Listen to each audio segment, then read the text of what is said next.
Alright, good day sa 20k subscribers ko. Ayan, makikiusap lang ako. Baka pwede nyo akong tulungan dito sa problema namin dito sa amin. Dahil itong dalawang tunnel na to, ayan, isang tunnel, dalawa, barado siya. Pero hanggang ngayon, hindi pa rin nililinisan ng Benguet Corporation dito sa Balatok, dito sa Benguet. Ganyan po siya. At yun yung isang tunnel. Yun na lang yung gumaganang tunnel. At pagka nabaraan yung isang tunnel na yan, pwede ulit bumaha dito, malubog itong buong sitio Lower Batuang.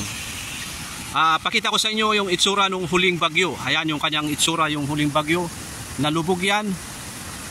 Buti na lang at buti na lang ngayon ay ayun, gumana na. Pero itong dalawang tunnel na to, itong number 2 at number 3, ayan, barado yan hanggang ngayon.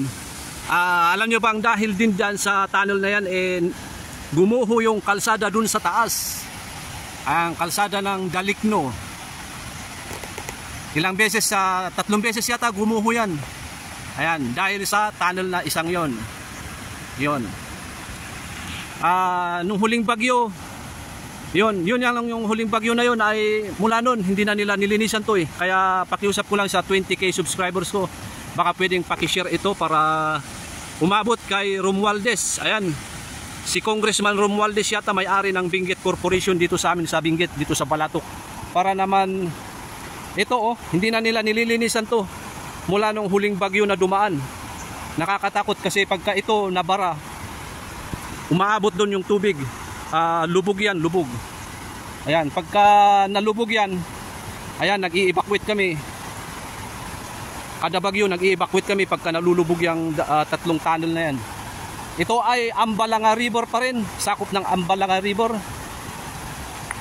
Ayan, pakiusap ko lang, baka pwede nyo akong tulungan dito. I-share nyo lang, pakishare lang yung ating video para at least umabot man lang kay Senator Tulfo o kaya kay Congressman Romualdez. Kasi si Congressman Romualdez naman may-ari nitong Benguet Corporation Ayan hindi na nila ninilinisan.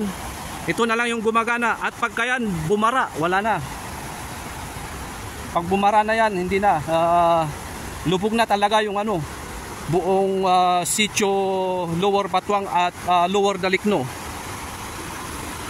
Ayan, pakishare naman, pakishare, ayan, patulong lang.